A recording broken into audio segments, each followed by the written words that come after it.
Morning in progress. 보시고 아시고 말씀하셨다. 오늘 설교의 제목은 보시고 아시고 말씀하셨다입니다. 이 조각상은 1499년 미켈란젤로가 만든 피에타입니다. 십자가에서 죽으신 예수님의 시신을 그 어머니인 마리아가 안고 있는 모습입니다.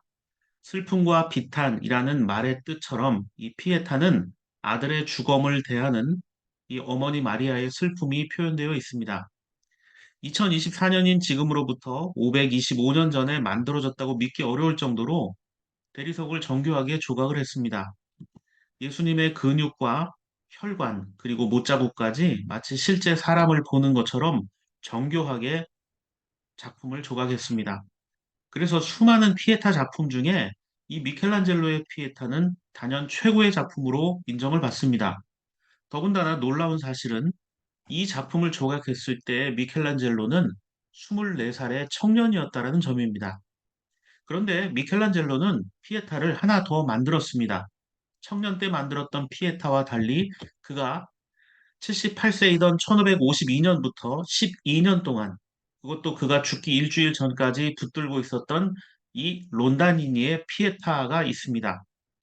예전에 만들었던 청년 때 만들었던 피에타와 구분하기 위해서 사람들은 이 작품을 1744년에 구매한 론다니니 가문의 이름을 따서 론다니니의 피에타라는 명칭으로 구분해 부릅니다.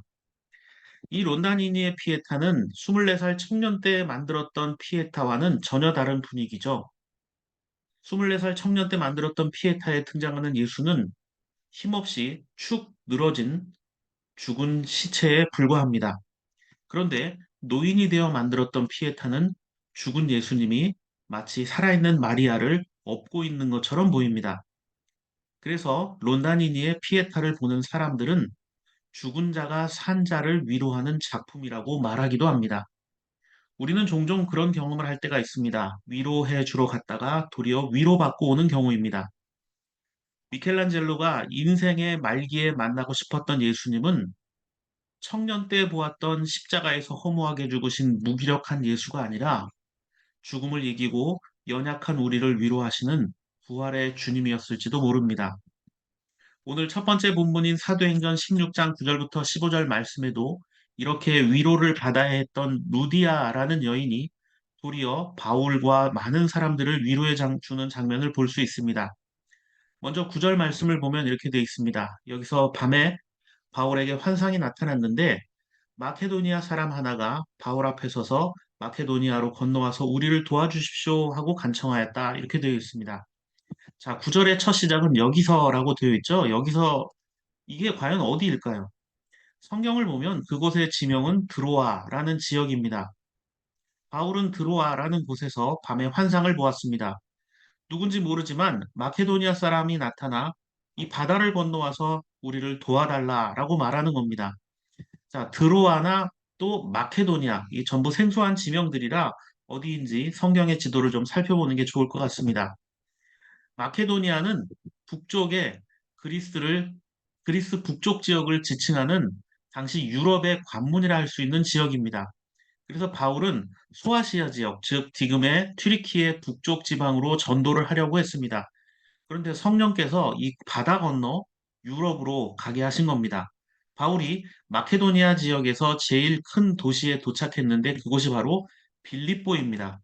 바울은 드로아라는 곳에서 환상을 보았고 마케도니아 지역의 빌립보라는 도시로 가게 되었는데 당시 빌립보 교회에는 성경에 기록된 첫 번째 이 마케도니아 지역의 세례 신자, 유럽의 최초의 신자가 있었는데 바로 루디아라는 여인입니다.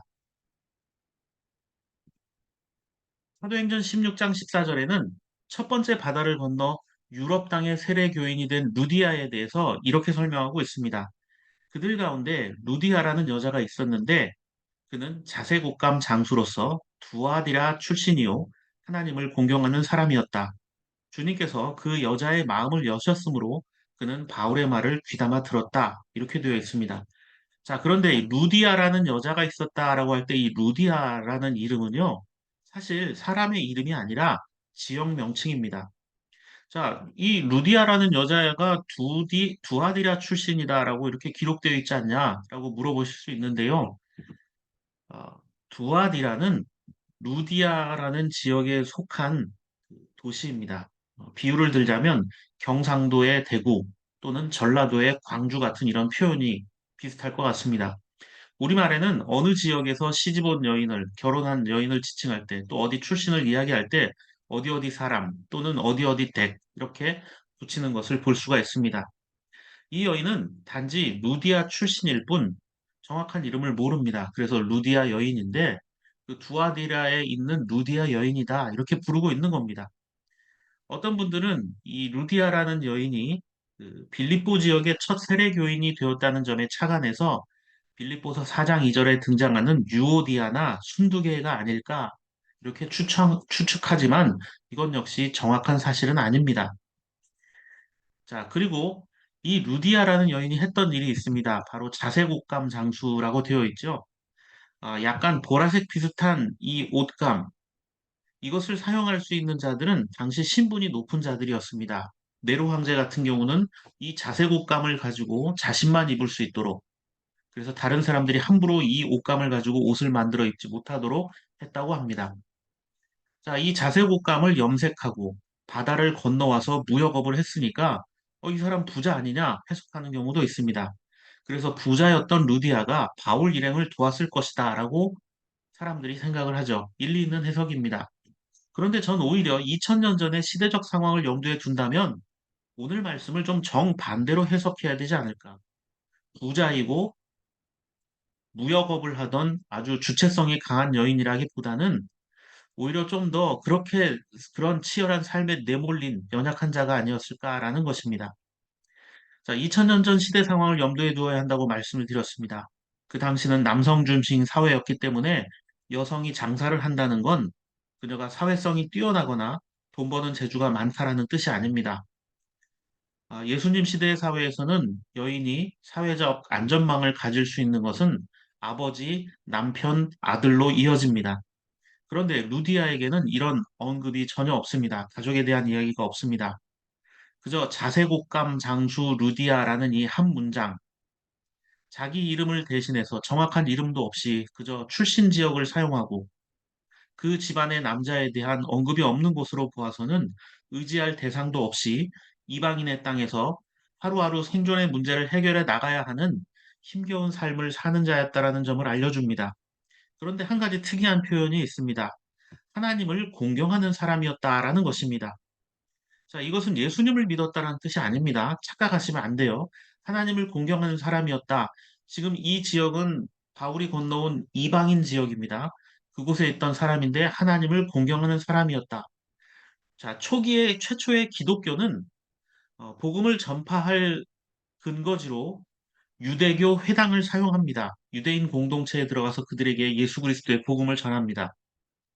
자, 하나님을 공경하는 사람이었다라는 말은 이 루디아라는 여인이 본래는 하나님을 모르는 이방인 출신이었음에도 불구하고 이 빌립보 지역에 와서 그랬는지 또는 장사에 필요했기 때문에 그랬는지 모르지만 유대교로 중간에 개종했다라는 뜻입니다.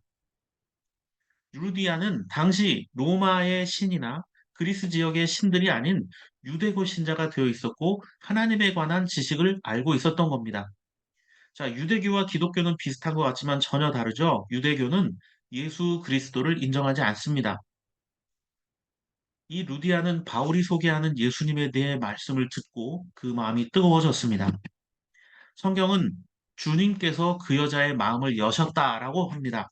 여기서 마음을 여셨다라는 말은 눈이 열린다라는 뜻으로도 사용이 됩니다.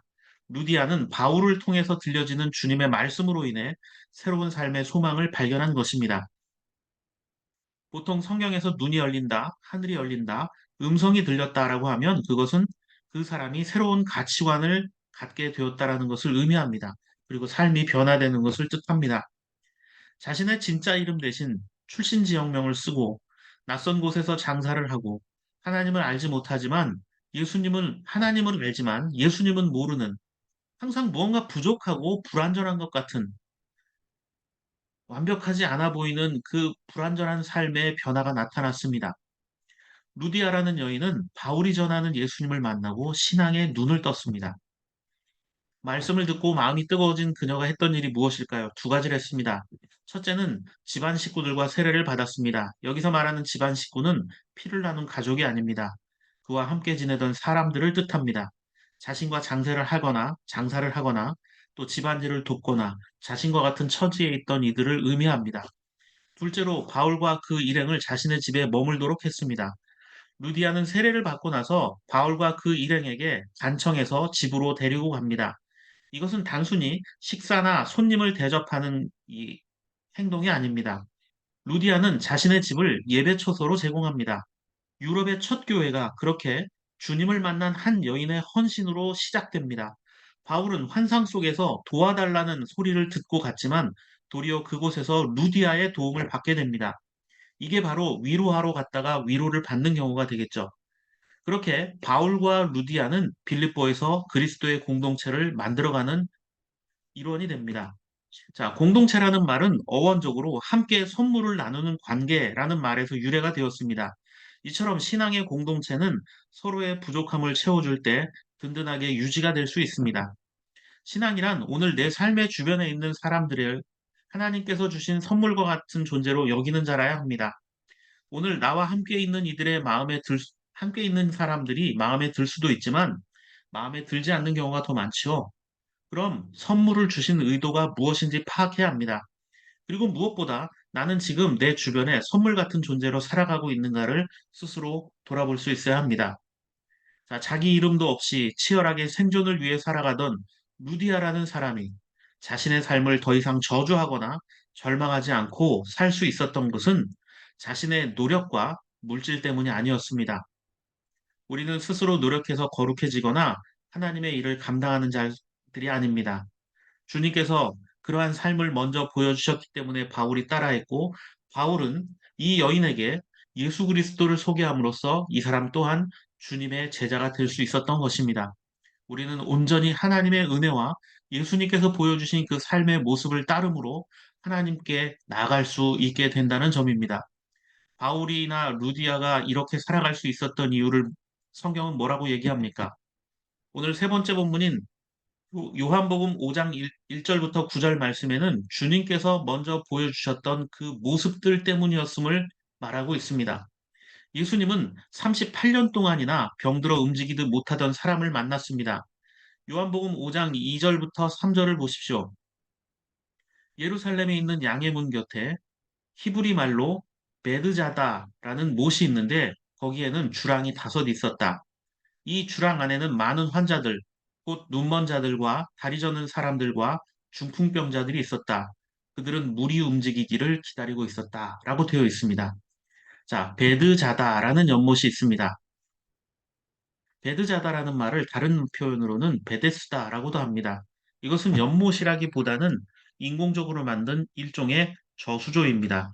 예수님 당시 이곳에는 두 개의 큰 물을 모아두는 저수조와 그 주변을 감싼 회랑이 있었다고 합니다. 붉은 지붕으로 된 이 건물 안쪽에 저수시설이 있고 사람들은 그 주변에 모여 있습니다.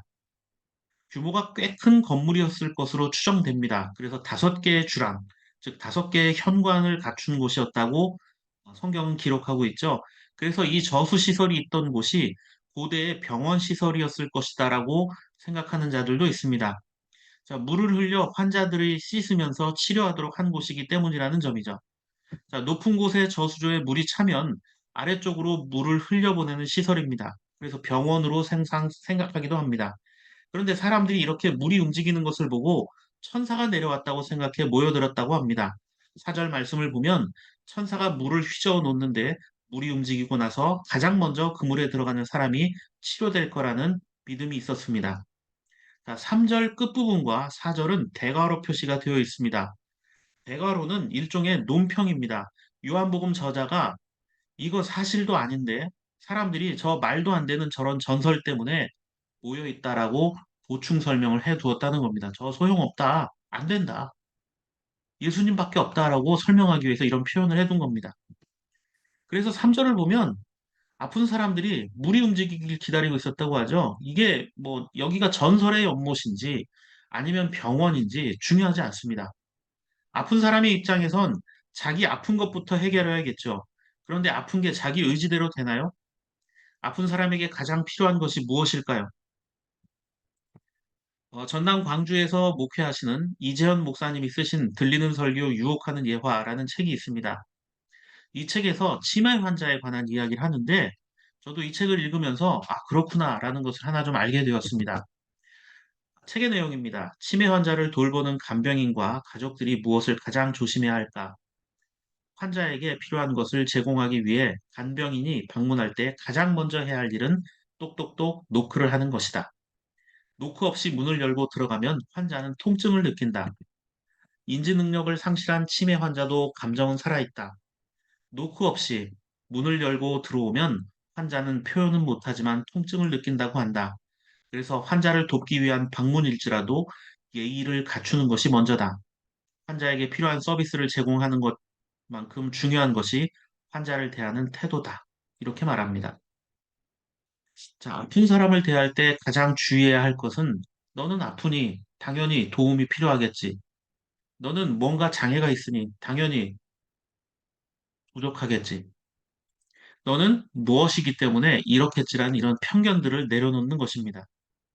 예의 없는 돌봄, 예의 없는 도움이 때로는 사람을 불편하게 할 수 있기 때문입니다. 요한복음 5장 5절부터 6절을 보면 이렇게 돼 있죠. 5절에 예수님이 만난 사람은 무려 38년 동안 스스로 걸어서 물에 들어가지 못한 병자였습니다. 자, 38년. 이 38년이면 굉장히 긴 시간이었구나. 아, 힘들었겠구나. 단순히 그런 설명으로 풀이가 되진 않습니다. 무엇보다도 예수님 당시의 평균 수명이 40에서 50세였다는 것을 감안하면 50세면 노인 취급을 하던 시기였습니다. 그렇다면 38년이 되었다라는 것은 이 사람은 이제 곧 노인이 되는 이제 인생의 어떤 삶을 마감할지도 모르는 시기였고 더 중요한 것은 그를 돌보던 부모나 친지들도 모두 사망했을 가능성이 큽니다. 자, 사도행전에 등장하던 루디아처럼 이 사람은 혼자였습니다. 스스로 무언가를 할 수 없고 뭔가 부족한 인생을 사는 자였습니다. 이 사람을 보고 주님께서 그가 얼마나 고통스러운 시간을 보내왔을지 단번에 알아채셨습니다. 그리고 그 사람을 향해 묻습니다. 낫고 싶습니까? 일종의 똑똑똑 노크를 하고 계신 겁니다. 우리가 글자로만 보니까 예수님께서 조용히 물어보신 것처럼 여길 수 있습니다. 혹시 좀 빨리 낫고 싶어요? 이렇게. 그런데 칼빈에 의하면 이 부분을 해석할 때 뭐라고 얘기했냐면 예수님은 두 가지 의도로 낫고 싶냐고 물어봤다는 겁니다. 첫째는 지금 아픈 눈앞에 보이는 이 사람이 치료받고자 하는 열망을 다시 한번 불붙이기 위해서이고 두 번째는 그 주변의 사람들이 예수님이 하는 이 모습을 보여주려고 의도적으로 이야기했다는 겁니다. 그러니까 남들의 시선을 끌기 위해서 했다는 겁니다. 자, 율법에 의하면 안식일에 예수님이 지금 이 사람을 만나고 있는 이 날과 이 시간과 장소가 안식일이잖아요. 그런데 이 안식일에 죽은 사람이나 또는 병든 자를 만나거나 또 그들과 함께 하는 것 자체, 그것은 부정한 행위입니다. 그런데 예수님이 이 율법을 몰랐을 리가 없죠. 그가 불쌍하다 여기지 않았다면 그를 도울 수 없었을 겁니다. 그러자 병자는 7절에서 나를 못에 넣어주는 사람이 없다. 남들이 나보다 먼저 못에 들어간다. 이렇게 말합니다. 이 말을 듣고 예수님께서 8절에서 일어나 내 자리를 가지고 가라, 걸어가라. 이렇게 말합니다. 성경은 주님의 이 말씀이 떨어지자 그 사람이 곧 나아서 자리를 걷어가지고 걸어갔다. 이렇게 전합니다. 놀랍지 않습니까? 38년 동안 누군가 의지하지 않고는 살 수 없던 사람이 이젠 도와줄 사람이 없던 이 사람이 벌떡 일어섰습니다. 이런 말씀을 대하면 우리는 본능적으로 이게 사실이냐를 묻고 싶습니다. 그러면서 또 나에게도 이런 기적이 일어났으면 좋겠다. 벌떡 일어나듯이 어디서 돈 좀 내려왔으면 좋겠다. 내가 갑자기 뭐 머리가 좋아지면 좋겠다. 능력이 생기면 좋겠다. 자, 이런 기대들을 합니다. 그런데 그것은 성경을 잘못 읽은 거죠. 저는 군대에서 목회하는 동안 군종 목사로 있는 동안 진급 심사 기간이 되면 정말 열심히 기도하는 분들을 많이 만났습니다. 전방부대에서 진급심사 기간에 새벽 기도회는 보통 군종병하고 저 안에 또 뭐 다른 권사님 한 분에서 한 네다섯 명 모여서 새벽 기도를 평소 했는데 이 진급 기간이 되면 사람들이 거의 두 배로 늘어났습니다. 기도하는 겁니다. 뭐 물론 그때라도 기도하는 게 참 좋죠. 자, 중요한 건 진급을 앞두고 제 사무실에 와서 기도해 달라고 말씀하시는 분도 있었습니다. 목사님 이제 진급이 있는데 기도해 주십시오. 제가 진급하면 주님 영광 위해서 더 열심히 교회 봉사하며 살겠습니다. 예, 뭐 이런 다짐이 나쁘진 않습니다. 그런데 막상 진급하고 나서 또 언제 그랬냐는 듯 신앙생활을 등한시하는 분들을 참 많이 만났어요.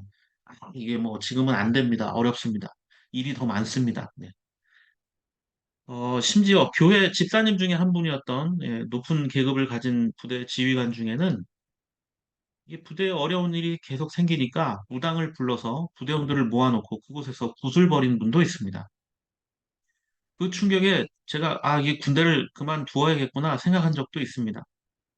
반대로 진급에 실패하신 어느 집사님은 오히려 잘 됐다. 제대하기 전까지 병사들 전도해야겠다면서 한가한 직책이 아니라 지방에 지원해서 나가는 분도 있었습니다. 병사들에게 복음 전하겠다고. 자, 말씀을 통한 그리스도와의 인격적 만남이 배제된 성공과 회복은 복이 아닙니다. 차라리 연약한 상태에서라도 거듭나고 성숙하는 것이 더 복된 삶이 아니겠습니까? 루디아나 38년 된 병자는 예수님을 만나고 남들이 부러워할 무언가 생겼나요? 아닙니다. 루디아는 자기 집을 예배 초소로 내놓았으니 더 분주하고 고단해졌을지 모릅니다. 38년 된 병자는 이제 겨우 걸을 수 있게 되었습니다. 오히려 안식일에 치료를 받았다고 사람들에게 안식일 규정 위반이라며 비난을 받았습니다. 그러면 어떻습니까? 15절을 보면 이 사람은 나중에 자기를 치료하신 분이 예수님이라고 더 소문을 내고 다녔습니다. 성공했을 때에도 실패했을 때도 예수님 한 분이면 된다고 고백하실 수 있나요? 언제나 변함없이 주님께서 나의 유일한 위로자가 되심을 믿고 그분은 십자가에서 죽어서 축 늘어진 24살 청년 미켈란젤로가 그려냈던 힘없고 무기력한 죽어버린 예수가 아니라 그 무덤에서 부활하셔서 도리어 산자를 위로하시는 부활의 예수님입니다. 그 주님은 소망 없는 자들에게 소망이 되시고 어두운 자들에게 빛이 되시며 희망 없는 자들에게 기쁨으로 찾아와 주시는 분이라는 점입니다. 그러한 주님을 나의 유일한 위로자로 내 인생의 힘과 은혜의 근원으로 믿고 살아가며 그분의 삶을 본받는 저와 여러분들의 삶이 되기를 바랍니다.